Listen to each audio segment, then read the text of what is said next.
Have you ever thought about what happens when a secret becomes too heavy to carry? When the truth is hidden so deeply that it shakes the very foundation of a family and a community? Today's story is one of shock, sadness, and suspense. A tale that makes us question human nature, responsibility, and the limits of secrecy.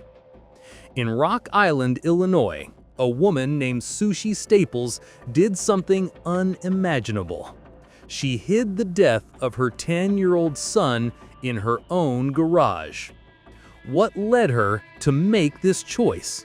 How did the authorities discover the truth? And what happens next for her and the family?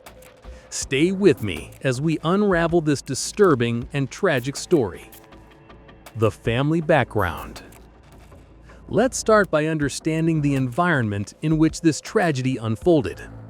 Sushi Staples lived in Rock Island, Illinois, with her large family, which included 8 children.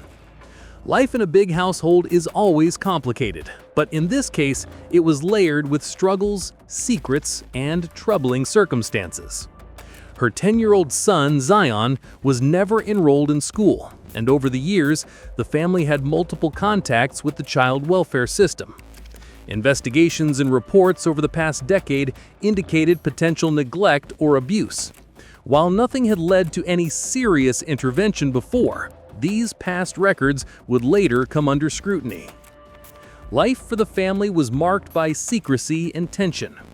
Within the home, Sushi Staples appeared to maintain control, yet behind closed doors, things were far from ordinary. Zion's death would expose a reality that had been quietly simmering for years. Understanding the background of the family is essential, as it sets the stage for the shocking choices that followed. Zion's death. Transitioning now to the event that changed everything. In December of 2022, young Zion Staples died from an accidental gunshot wound. Accidents happen, but in a family already under scrutiny, this moment would become catastrophic. It is unclear exactly how the accident occurred, but it was tragic enough to demand immediate attention and care. Rather than alerting authorities or seeking help, however, Sushi Staples made the fateful decision to hide her son's death. Instead of allowing the community, child welfare agencies, or law enforcement to respond appropriately, she chose secrecy. The decision to conceal the death would only compound the tragedy, turning a heartbreaking accident into a criminal case that captured national attention. Hiding the body. The next step in this unfolding tragedy reveals a chilling side of human behavior. Following Zion's death, his body was hidden inside the family garage. Investigators later discovered the body was placed inside a metal trash can and remained there for months. Imagine the weight of carrying such a secret. Hiding a loved one's death is not only emotionally devastating, but also legally dangerous. For months, Sushi Staples managed to maintain a semblance of normalcy, interacting with the outside world as if nothing had happened. During this time, she continued to collect government benefits intended for her deceased child, deepening the ethical and legal implications of her actions. The act of hiding the body reflects a complicated mix of fear, shame, and desperation, highlighting just how far someone can go when trapped in a web of their own making. Months of secrets unravel. Months passed before the truth came to light. In July of 2023, authorities were tipped off by a concerned individual, leading to the discovery of Zion's body.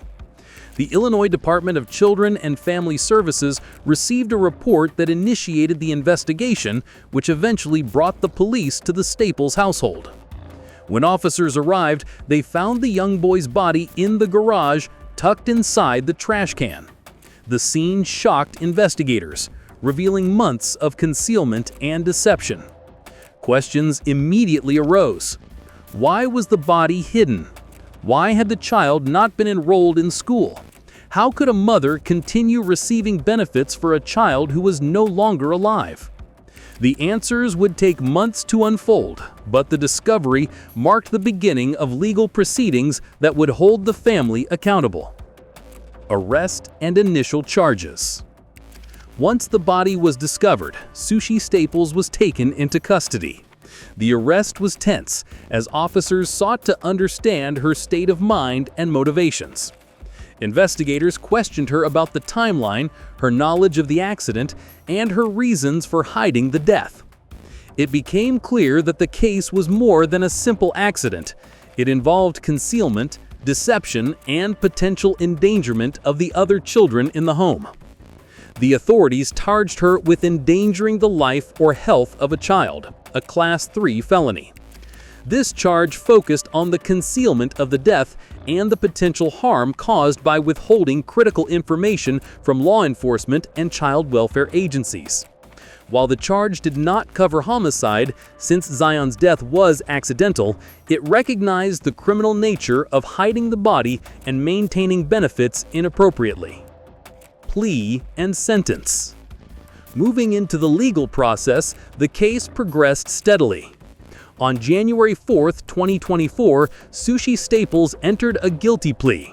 By pleading guilty to the Class 3 felony, she acknowledged her responsibility for the concealment and endangerment, accepting that her actions were legally wrong. The sentencing occurred shortly after, with the court imposing a prison term. While the exact details of the sentence were initially unclear to the public, it reflected the gravity of the crime without treating it as a murder case. The plea and sentence offered closure in some ways, but they did not end the story. The motion to reconsider. In March 2024, Sushi Staples filed a motion asking the court to reconsider her sentence and potentially withdraw her guilty plea. This new development added another layer of suspense and legal complexity. In her motion, Staples argued that she was a first-time offender, that she had previously sought mental health treatment, and that she was capable of continuing treatment if released. She requested probation instead of prison or placement in a mental health facility. She also claimed that her legal counsel was ineffective, suggesting that her plea might not have been fully informed.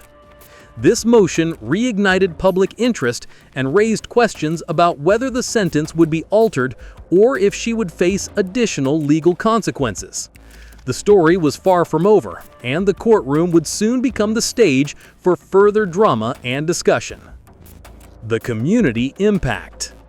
Now let's reflect on the broader implications of this case.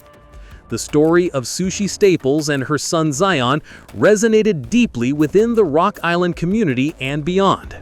Families, neighbors, and social services were forced to confront uncomfortable questions.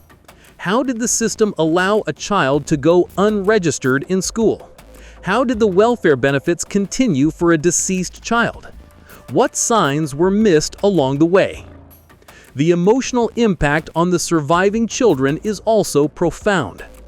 With a mother facing incarceration or probation, the siblings' lives are inevitably affected. Their emotional, educational, and social well-being have now become a matter of public concern and institutional responsibility. The case highlights the ripple effects of secrecy, loss, and legal action, reminding us that every action has consequences, especially in the delicate context of child welfare. What went wrong? Examining the case further, it becomes clear that multiple systemic failures contributed to the tragedy. Zion had never been enrolled in school, and the family had a history of investigations by child welfare agencies. Despite this, the child remained under the radar until his death forced public intervention. The continuation of government benefits after Zion's death also raises questions about oversight, auditing, and accountability. How could payments continue without verification? How could multiple agencies miss the signs? These questions underline the importance of vigilance, transparency, and interagency cooperation in protecting vulnerable children. This case is not just about an individual's actions. It is a lesson about societal responsibility and the need for safeguards to prevent such tragedies from recurring. Questions still unanswered. Despite all the information, several questions remain unanswered. What sentence will the court ultimately impose if the motion is successful? How will the remaining children be cared for, and what support systems are in place? Will agencies involved in oversight face scrutiny for missing warning signs? And how will the community heal from the emotional impact of this shocking story? These questions keep the public invested and ensure that the story remains relevant as the legal process continues. Finally, what can we take from the story of Sushi Staples? It is a tale of tragedy, secrecy, and the far-reaching consequences of human choices. It reminds us that oversight matters, that children's lives are precious, and that every decision carries weight. The legal system will continue to play out, but the lessons for society, families, and individuals are clear. Vigilance, honesty, and care are non-negotiable.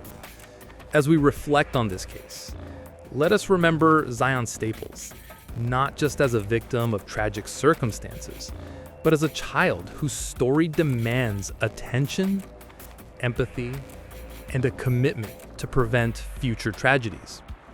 Let this story serve as a warning, a call to action, and a moment to consider the value of transparency, support, and protection for those who cannot protect themselves.